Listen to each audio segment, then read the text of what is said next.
O desabrochar da rosa profana.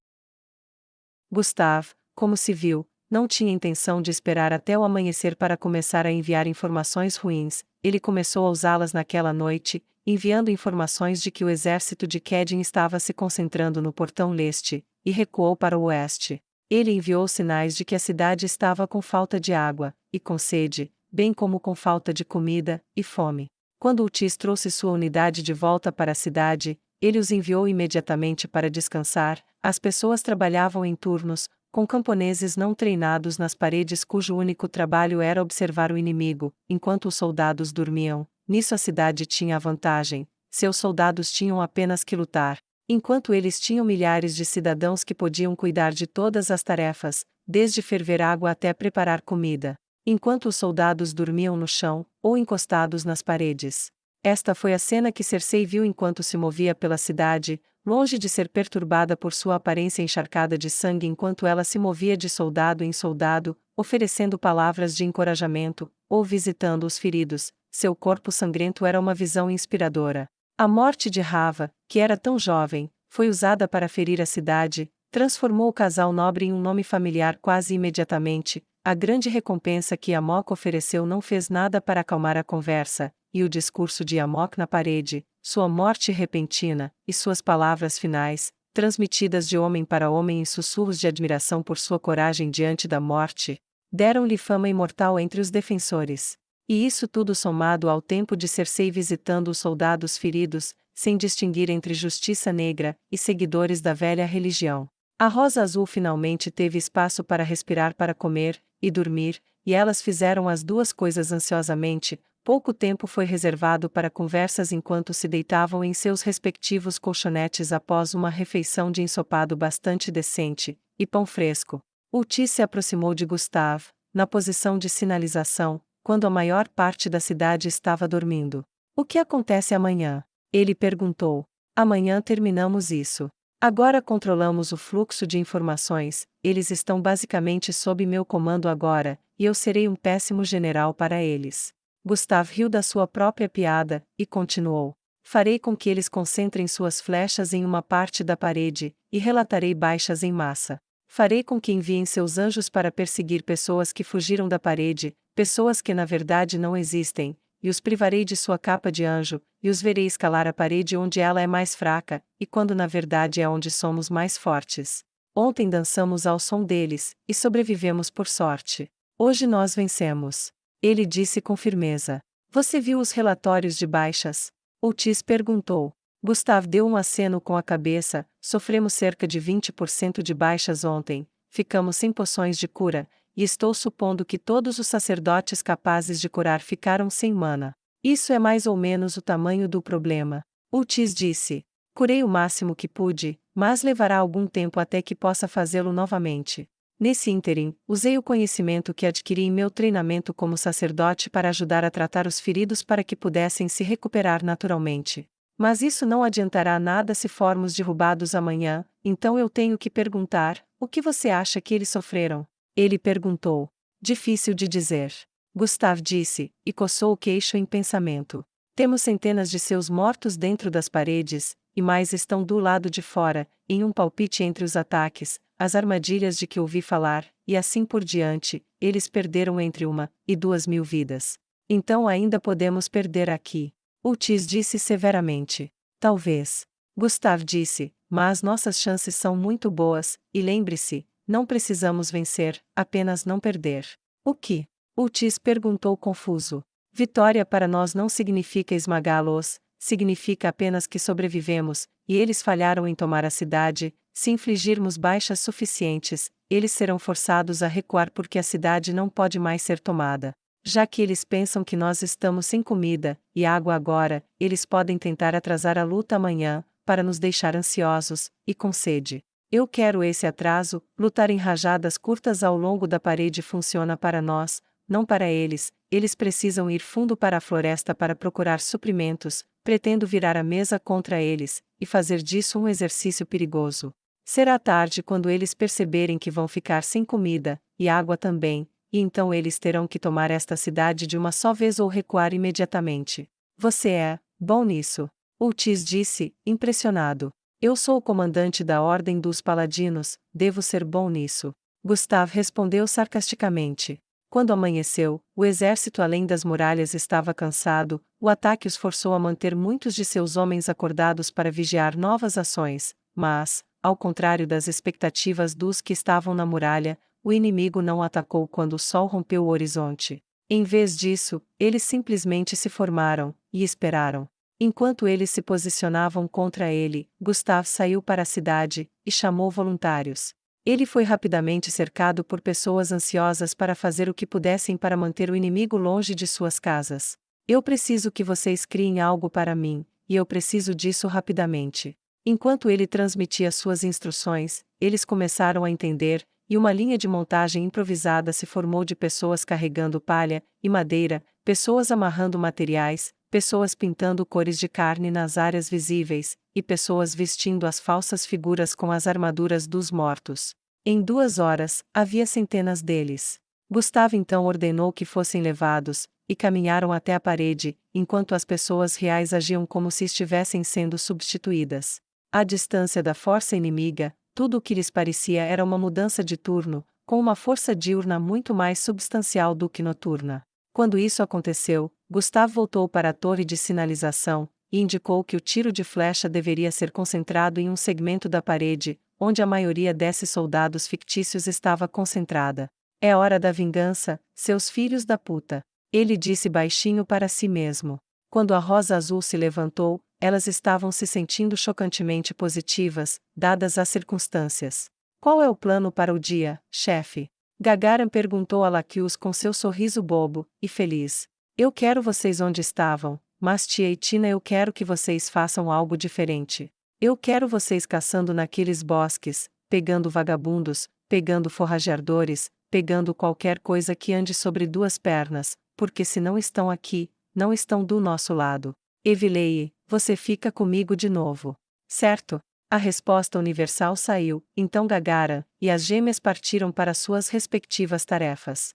As horas iam e vinham, e no final da tarde, com apenas algumas horas de luz do dia restantes, os invasores que Gustavo havia despachado, e o trabalho de Tia e Tina tornou-se notado. Para essa missão, Gustavo escolheu os caçadores e coletores anteriormente presos, as presas se tornaram predadores, e aquelas florestas eram seus lares. A força além da parede se preparou para se mover, e o próprio Gustavo voltou para a torre de sinalização. Ele observou centenas de flechas caírem sobre os soldados falsos, e eles começaram a cair com a força do impacto. Parecia ser um devastador golpe, e o inimigo aplaudiu, e começou a marchar.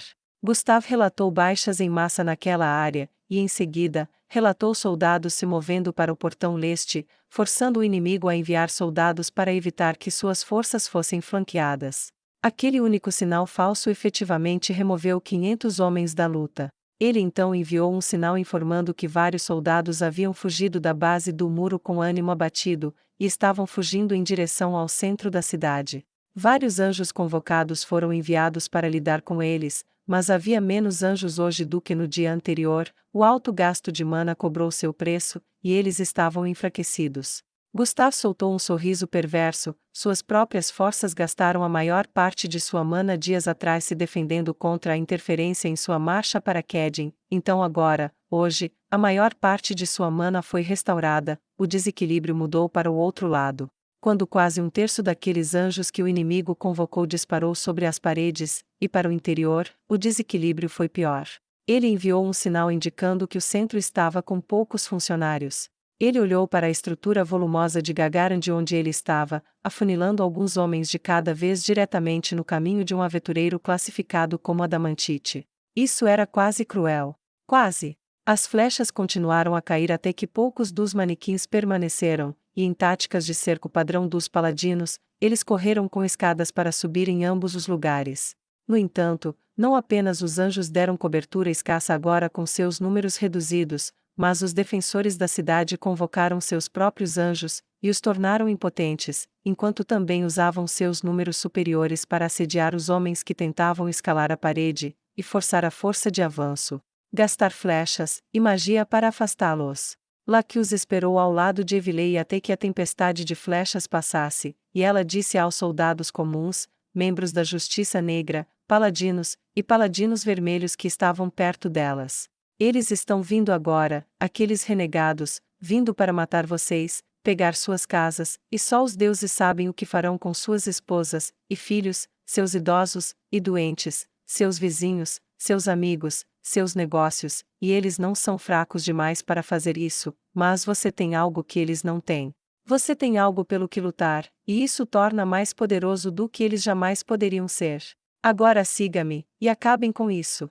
Ela ergueu a espada demoníaca, e se virou para os degraus que os levariam até a parede onde soldados fictícios morreram. Evilei e Lacus lideraram a rápida ascensão, e esperaram no topo. A tempestade de flechas havia parado, mas a deles estava apenas começando. Os soldados agora revigorados de Kedin dispararam flechas nas fileiras de defesa, derrubando homens aqui e ali. De alguma forma, tanto Evilei quanto Lacus tiveram pena deles. Eles estavam tentando levantar escadas em uma posição defendida por dois aventureiros de nível adamantite. Não era uma situação que ela gostaria se seus lugares fossem trocados, e quando as escadas bateram na parede, e os soldados começaram a subir, isso rendeu os resultados que você esperaria. A espada demoníaca cortou a armadura como tesoura no papel, e Evilei parecia estar brincando com vidas como um gato com um rato ferido. Ela usou a gravidade reversa em um grupo carregando uma escada, elevando-os várias vezes acima da parede, então cancelou o feitiço, e os deixou cair sobre seus companheiros, matando aqueles que caíram, e ferindo aqueles que os pegaram. Seu tiro de estilhaço cortou membros, e sua adaga de cristal matou 20 homens cortando suas cabeças antes que a energia nela fosse gasta. Seu respingo de ácido atingiu uma escada, e seus carregadores, fazendo homens gritarem de joelhos segurando membros que derretiam diante de seus olhos, e incidentalmente, arruinaram as escadas, mantendo-os no chão abaixo, e reduzindo a pressão sobre os defensores da parede. O ferro vil de Gagaran subia, e descia como a picareta de um mineiro, só que se ela estivesse minerando alguma coisa, parecia ser cérebros. Nem os espíritos dos defensores quebraram ou mesmo diminuíram, paladinos vermelhos e brancos igualmente no mesmo lado cobriram os flancos, e cobraram um alto preço por cada centímetro de terreno. O que quer que tenha sido dito às fileiras de seus inimigos foi claramente inspirador, porque os soldados que chegaram ao topo lutaram com coragem desesperada. Ultis e Cersei aparentemente consideraram isso uma oportunidade, tanto quanto Gustav poderia dizer, porque reuniram várias centenas de pessoas mantidas na reserva, e as concentraram perto do portão oeste. Gustav decidiu dar-lhes uma mão, e sinalizou para as fileiras inimigas que outros 1000 estavam se preparando para marchar para fora do portão leste, forçando o inimigo a puxar mais centenas para evitar uma carga que nunca viria. O portão se abriu no oeste, e saíram Ultis e Cersei. Gustav imaginou quem era o comandante ali, perguntando-se por que ninguém havia sinalizado a partida de outra coluna, e concluindo tarde demais que seu sistema havia sido comprometido. O ataque foi rápido e brutal, enquanto homens a pé e a cavalo se chocavam contra as longas filas de pessoas que esperavam para subir as escadas. A força feroz dos vampiros tornaram o momento da penetração muito mais fácil. As fileiras disciplinadas tornaram-se caóticas, e as fileiras caóticas entraram em pânico. Quando Tia e Tina começaram a gradagem da floresta, tiveram grande sucesso. Os caçadores e coletores estavam confiantes em sua terra natal, e ansiosos por vingança contra seus captores, e durante a maior parte da manhã eles realizaram seu trabalho sem incidentes. Com o passar das horas, porém, quem quer que fosse seu inimigo, ele ou ela percebeu claramente que seus grupos de forrageamento não estavam voltando, colocando assim urgência na resolução rápida do conflito. Quando eles não viram outro grupo de forrageamento por algum tempo, Tia olhou para Tina e disse: "Eles sabem que há um problema." "Concordo." Tina respondeu. "Reúna os outros?" Tia assentiu sombriamente. "É mais fácil caçá-los quando eles estão bem e alinhados, e de costas para nós."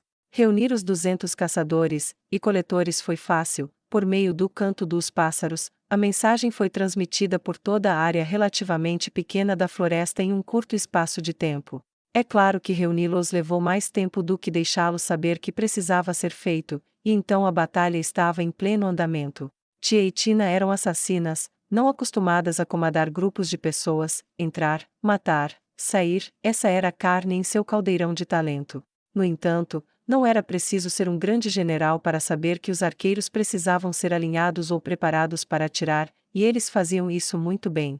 Esperamos por agora. Tia disse aos homens reunidos. Até a melhor chance. Tina terminou.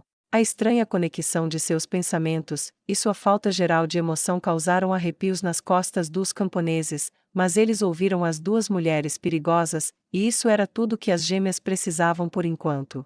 Eles se detiveram, a tiros de arco do esconderijo, atrás das linhas da força que avançava. Eles simplesmente esperaram por horas, e observaram o início do ataque. Mesmo para as gêmeas calmas e controladas, parecia estranho ver a batalha do outro lado, os grandes homens e mulheres tão próximos, virando pontos e encolhendo conforme se afastavam, subindo uma escada apenas para cair para a morte, as pessoas correndo entre as linhas inimigas transmitindo informações, munições ou subindo para substituir os caídos. Hoje não tinha corrido tão bem para eles quanto no dia anterior, isso estava claro. Então Tia e Tina viram o ataque surpresa, Otis e Cersei se movendo a toda velocidade nas linhas finas que não estavam preparadas para receber uma carga. A organização se desfez, e as gêmeas trocaram um olhar e um aceno de cabeça. Empate, disse Tia. Os caçadores e coletores esticaram seus arcos destinados a dar força suficiente a uma flecha para derrubar ursos, flechas destinadas a perfurar couro grosso, e pelo profundo, foram lançadas nas costas levemente protegidas de seus ex-captores, e 200 flechas caíram como uma chuva de aço nas fileiras já levadas ao caos ao ver o ataque repentino.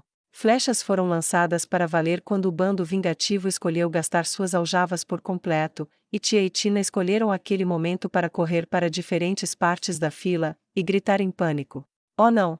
É uma emboscada, estamos perdidos. Recuem! Recuem! Eles estão ao nosso lado, estão atrás de nós, fuja!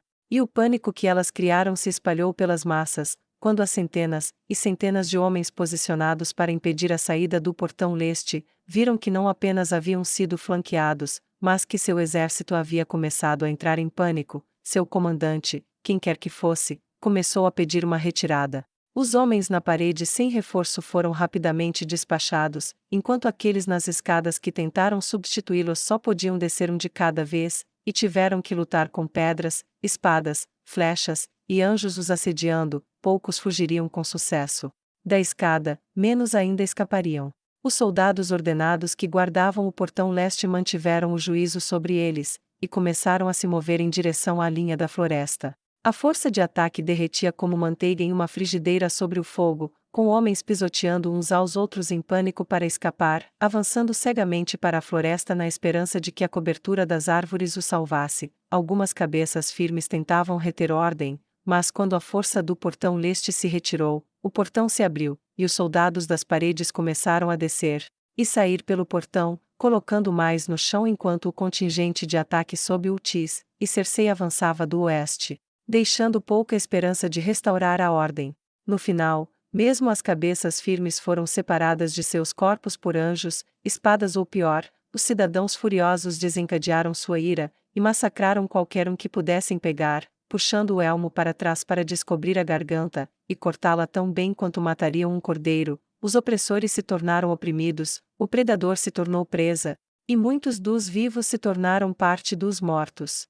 Os aplausos do muro, e dentro da cidade à medida que a notícia se espalhava, pareciam adicionar combustível ao fogo dos perseguidores, horas passadas caçando homens na floresta, antes que finalmente as pessoas começassem a perder sua sede de sangue e energia, e cambaleassem de volta para a cidade. Horas mais antes de todos retornarem, nesse ínterim, a Rosa Azul percorreu o campo de batalha com um punhado de voluntários em busca de sobreviventes. Estandartes quebrados, lanças quebradas, ossos quebrados, e corpos quebrados espalhados, a maioria nunca se ergueria novamente, mas de vez em quando eles encontravam alguém gemendo e desesperado para se afastar de mais perigos.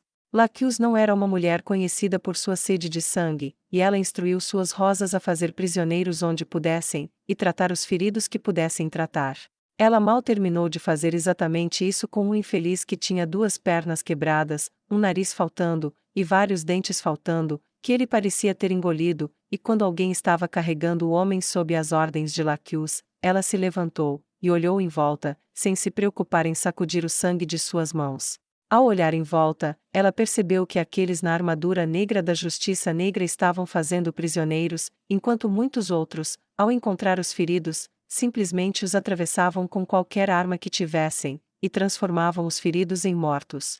Curiosa sobre esta prática divergente, e não vendo nenhum outro ferido por perto precisando de cuidados, ela olhou em volta até encontrar Ultis, que estava cuidando de um homem ferido entre suas próprias fileiras. Ele mal havia terminado com aquele, e despachou o resto de volta à cidade. Laquil se aproximou de Ultis com um aceno de volta, e quando ela se aproximou, ela estendeu a mão ensanguentada para ele com sinceridade genuína, e calor honesto em seu sorriso. Ele piscou por um momento, ainda não acostumado a isso, mas aceitou com alegria. Você foi muito bem lá fora hoje, disse Laquils. Obrigado, o mesmo para você, e todas as suas rosas. Ultis disse. Como esperado de uma equipe de aventureiros adamantite. Suas reputações são bem merecidas. Ele adicionou. Não posso deixar de notar que seus seguidores tratam os feridos, e fazem prisioneiros. Ela disse. Sim. O que tem isso? Ele perguntou curiosamente, uma sobrancelha levantada em surpresa. Estou apenas surpresa em ver que você também. Sua voz desacelerou, e assumiu um tom um tanto envergonhado quando ela percebeu a implicação do que estava dizendo. Ele deu a ela um pequeno sorriso sardônico, e torto com o que ela disse, e sua própria reação emocional a isso quando ela percebeu o que estava dizendo. Ele agraciou seu embaraço com uma risada. Está tudo bem. Você ainda está se acostumando com isso. Ele abandonou sua ilusão por ela, revelando seus olhos vermelhos como sangue novamente, antes de restaurar o disfarce. De nos sermos tudo menos um predador maligno e estúpido. Evilei conversou comigo, ela explicou coisas, muitas coisas, e pelo que vale, ela está orgulhosa de você. A mudança não é fácil, nem mesmo para aqueles, como nós. Pensamentos antigos não são facilmente dissipados, e pode aparecer de maneiras inesperadas em momentos inesperados. Entendo por que você pode esperar que façamos, bem, isso. Ele disse, e apontou para um camponês colocando uma espada na garganta de um paladino, garantindo que o homem que parecia morto estava morto. Laquils piscou. Ela não conhecia nenhuma nação que fosse obrigada a fazer prisioneiros. Por quê? Ela perguntou com uma voz cheia de surpresa. Quando eu estava treinando para ser um sacerdote, o rei feiticeiro nos disse que a vitória final não é vencer uma batalha, ou mesmo uma guerra, mas vencer sem lutar, para deixar as pessoas felizes por você ser quem você é, e estar onde você está. Para fazer até seus inimigos se arrependerem de terem se oposto a você, e por sua vez, apoiá-lo, transformando obstáculos em ativos. Ele disse que você destrói seus inimigos, quando os torna seus amigos. Laquils só podia piscar, e continuar ouvindo enquanto ele mergulhava na memória. Ele disse que quando tivermos que lutar, se tratarmos os feridos de nossos inimigos como tratamos nossos irmãos e irmãs, conquistamos vitórias morais que apagam a inimizade, que é o objetivo final da guerra, a conquista da paz pelo fim da inimizade. A guerra tradicional diz para fazer isso apenas matando nossos inimigos, mas ele diz para ganhar inimigos para a amizade. Quando um homem perdeu a luta, o que mais se ganha do que outro cadáver matando? Já há muitos cadáveres sem deliberadamente fazer mais. Ele diz que esse é o caminho da realeza, é isso que significa estar acima dos outros, e assim aceitamos renúncias, tratamos os feridos, e proibimos abusos aos derrotados, como escravidão e estupro, que são crimes que ele não perdoa. Além disso, ele também mencionou praticamente que as pessoas que sabem que ficarão vivas, e ilesas se renderem, não estão inclinados a lutar até a morte. Ultis disse suavemente, como se estivesse pregando para seus seguidores, terminando sua última declaração com um sorriso irônico. Laquils ficou estupefata. Ela sabia que as tradições da guerra eram fazer prisioneiros, aceitar rendições, tratar os feridos.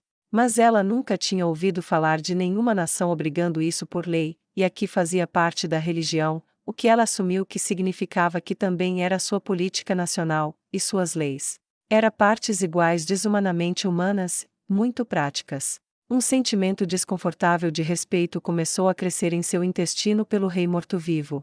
Ela agradeceu a Ultis por suas respostas, e caminhou quase em transe, para cuidar de outra tarefa. Naquela tarde, a liderança vitoriosa se reuniu no salão principal. Cersei sentou-se à cabeceira da mesa, enquanto Gustave, Ultis e os membros da Rosa Azul ocuparam as posições restantes.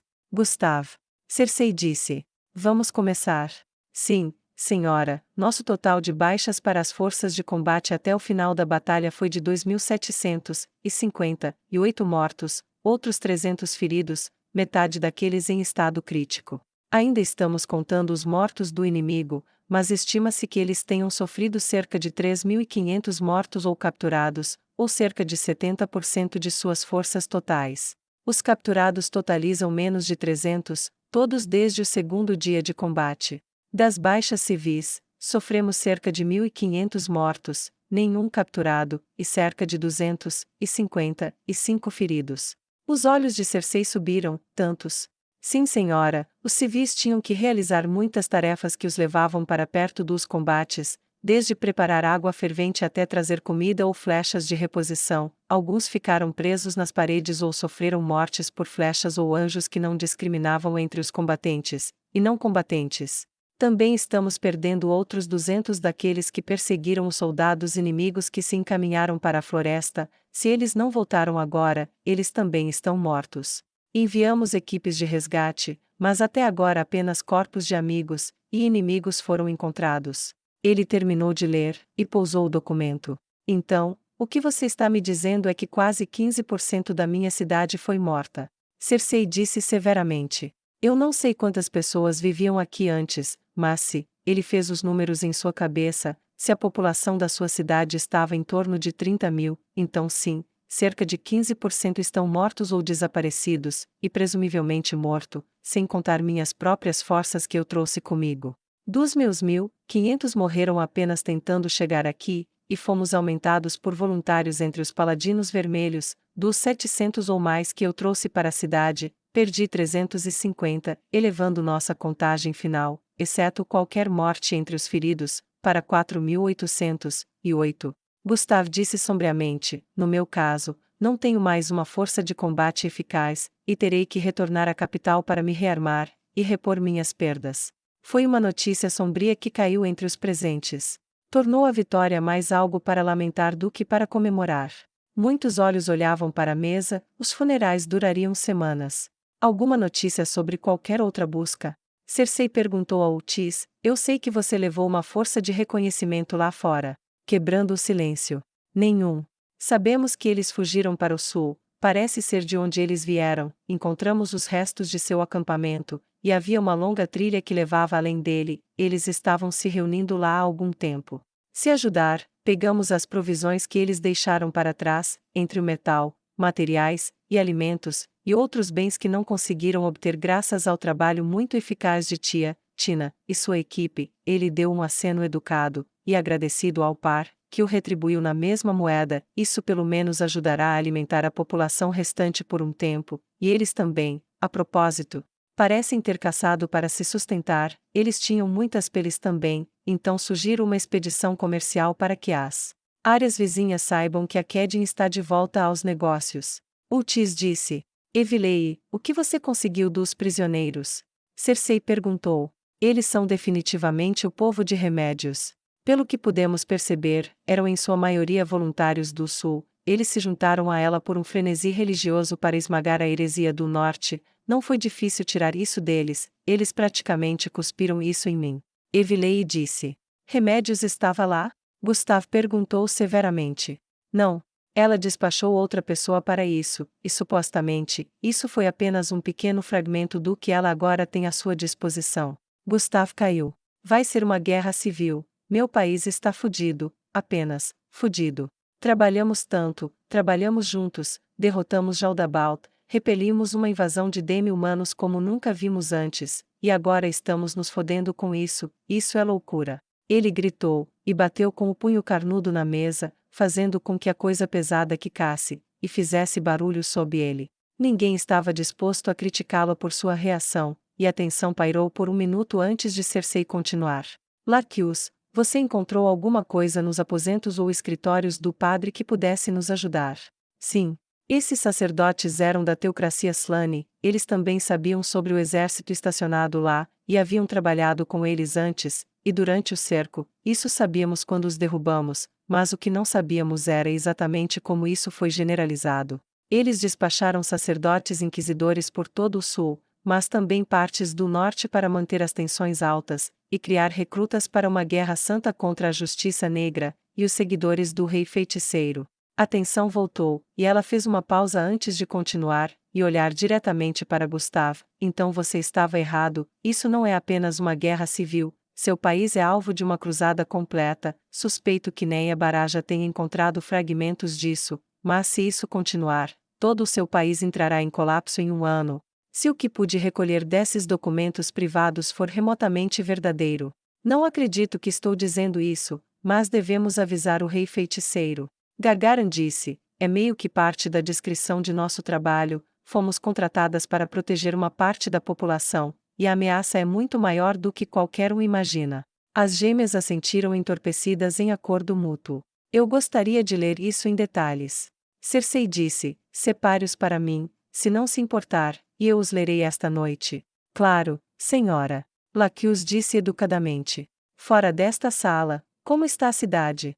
Cersei perguntou. Muito bem. Ultis disse, francamente, nunca estivemos tão unidos, o ataque pode ter sido brutal, e caro, mas com os seguidores dos deuses antigos, e a justiça negra lutando lado a lado, há sentimentos mais calorosos do que antes, e eles ainda estão trabalhando juntos. Devo acrescentar também que Vossa Senhoria apresentou uma figura inspiradora ao visitar os feridos após a morte de seu marido, e em sua disposição de se colocar em risco lutando pessoalmente na frente de seu povo. Muitos perguntaram quando você será confirmada como nova governante da cidade, embora você ainda não tenha sido nomeada oficialmente. E isso inclui os membros de ambas as religiões na cidade. Cersei assentiu. Acho que isso encerra as coisas por enquanto. Vou sair um pouco entre as pessoas, quero ver como estão. Enquanto estiver fora, por favor, caminhe pela cidade, e simplesmente tome a iniciativa de resolver o que puder, principalmente o tratamento dos feridos, e a limpeza. Com tantos mortos, ficaremos semanas, se não meses, sozinhos resolvendo questões de herança, não quero nem pensar em sentar naquela cadeira ainda. Cersei disse, apontando o polegar por cima do ombro para o lugar ocupado pelo ex-marquês. Em Nazarick. O que você acha, Sebas? Ains perguntou a seu mordomo enquanto observava a reunião se desenrolar. Sebas inclinou-se para olhar, e disse, eu acho que ela será uma excelente governante, meu senhor, não tão boa quanto você, mas ela se sairá bem, e será uma boa serva para você. Eu concordo, eu só estava pensando a mesma coisa. Disse Ains. Quando as coisas se acalmarem lá, estabelecer uma missão comercial, patrocinar alguns comerciantes dispostos a operar fora daquela cidade, acho que eles ganharam sua prosperidade, e as bênçãos de seu senhor. Ains disse pensativo. Isso será feito, meu senhor. Sebas respondeu. Vou garantir que a cidade seja vigiada para ver quando estará pronta para que sua graça caia sobre eles. Ele se curvou enquanto falava, e Ains observou atentamente enquanto a Rosa Azul assumia o controle de vários esforços de limpeza. Elas são muito interessantes. Ele disse em voz baixa, antes de desligar o visor e se afastar dele.